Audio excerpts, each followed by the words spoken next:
Buenas tardes con todos, somos el grupo 1 y está conformado por Odalis Solano, Raúl Escobar, Naidelín Delgado, Diana Guayamabe y Franklin Piloso. Los grandes aportes culturales de las civilizaciones fluviales de la antigüedad. Desde el siglo VI a.C., aún en el Neolítico, el creciente fértil se trabajaban el oro, la plata y el cobre, pero no fue hasta el siglo IV cuando se generalizó más. La mayor parte de Europa se tardó más en trabajar el metal y fue introduciendo uno de los primeros materiales con los que trabajaron era el oro, al cual le pegaban y le daban forma a los que ellos quisieran. También le trabajaban con lo que es la plata y el plomo y el cobre, el cual se utilizaban para obtener objetos de adorno que eran símbolos de prestigio y poder. Organización social. En Mesopotamia existía una sociedad jerarquizada. Existían reyes, nobles y sacerdotes, artesanos, mercaderes y campesinos, esclavos y muchos más. Los reyes tenían el cargo y eran hereditarios, pasaban de padre a hijos. Los nobles y sacerdotes tenían una gran influencia en la política y administración de la ciudad, estado o el imperio. Artesanos, mercaderes y campesinos. Los artesanos y mercaderes vivían alrededor de los palacios y templos. Los esclavos solían ser prisioneros de guerra o personas que habían sido esclavizadas para ser saldadas sus deudas. Religión. Los habitantes de Mesopotamia eran politeístas, es decir, adoraban a muchos dioses. Sus dioses estaban relacionados con la economía agrícola. Le rendían culto al agua, a la fertilidad de la tierra y posterior culto al cielo y al astro. Le rendían culto con plegarias, oraciones, himnos, sacrificios y ofrendas. Cada ciudad-estado tenía su propósito, Dios protector, al que dedicaban el Diwar o el templo. La religión mesopotámica no ofrecía la esperanza de una vida mejor, tras la muerte ni esperaba la inmortalidad. Por eso aplicaban sus conocimientos para mejorar la existencia terrenal. Bueno, mi tema es sobre la Mesopotamia. Es una palabra griega que significa tierra entre los ríos. Los ríos dominaban así a una región de Oriente Medio situado entre los ríos Tigris y Éufrates. Si bien se extienden a las zonas fértiles antiguas a la franja entre ambos ríos. La tierra de esta región era muy fértil gracias a la humedad aportaban por los ríos, pero también estaban sujetadas a crecidas e inundaciones irregulares y difícil de predecir. De este modo, los pobladores se convirtieron poco a poco en grandes ciudades-estado. Las primeras ciudades se organizaron como ciudades-estado. Cada una tenía su propio gobierno y rendían culto a dioses propios.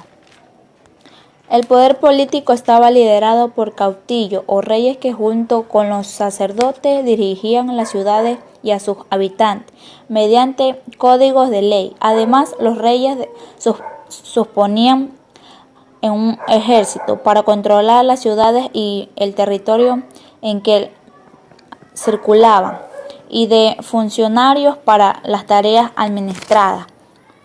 Los periodos históricos es una región que fue ocupada por varios imperios, por Imperio Sumeria, Imperio Cautillo, Imperio Babilonio y Imperio Asirio. La escritura. Las primeras formas de escritura surgieron con los sumerios a finales del siglo IV milenio antes de Cristo para llevar la contabilidad del Estado. Era una estructura pictográfica.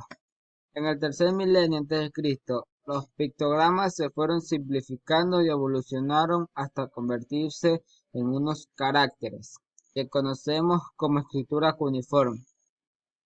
La escritura cuneiforme. Hacia el año 2900 a.C., en Mesopotamia, se escribían los caracteres con una caña cortada en forma de cuña sobre tablillas de arcilla cruda, que luego cocían para endurecerlas. Por eso, a esta escritura la denominamos escritura cuneiforme. Los signos cuneiformes pueden representar objetos, animales o personas, pero también sonidos que se agrupan para formar una palabra. Esto facilita la escritura y la lectura. La escritura pictográfica. Este tipo de escritura se compone de pictogramas. Son dibujos simplificados de objetos, animales o personas. Por ejemplo, por anotar buey se dibujaría un buey. Poco a poco la escritura se fue desarrollando y cada dibujo no solo representaba el objeto, sino también la idea. Así pues, un buey podría representar pastos o comida. La matemática y la astronomía. La matemática tuvo un gran desarrollo.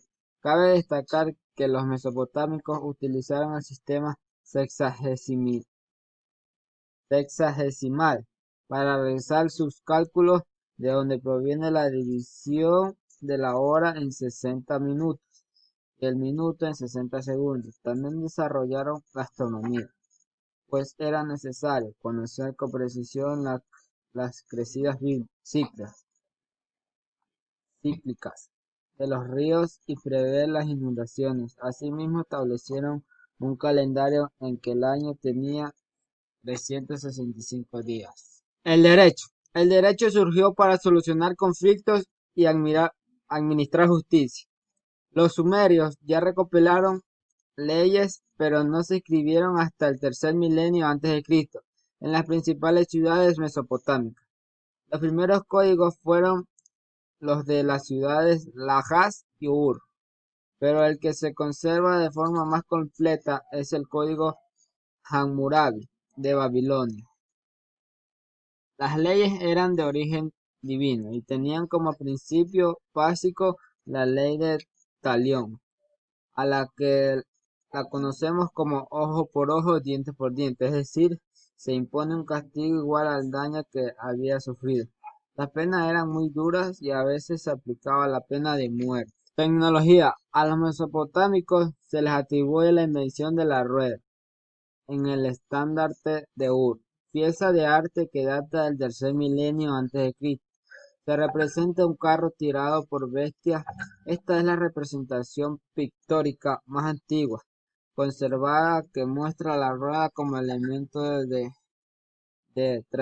tracción. Además, la más antigua evidencia del uso de la rueda es un pictograma de Sumeria que data del año 3500 a.C.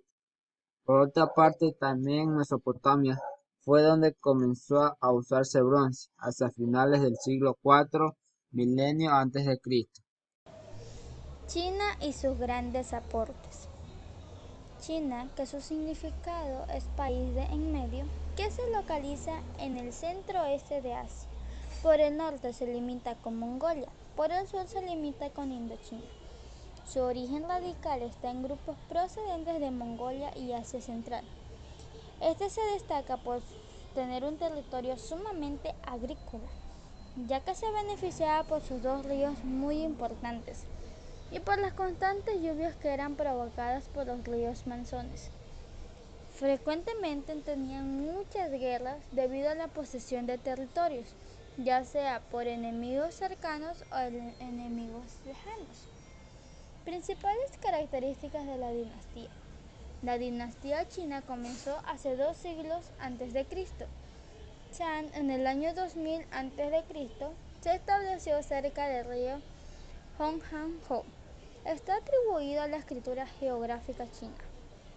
Zhou sometieron a los pueblos a la esclavitud por las deudas. Organización política. Su gobierno era sumamente teocrático, El poder se ejercía por sucesiones familiares.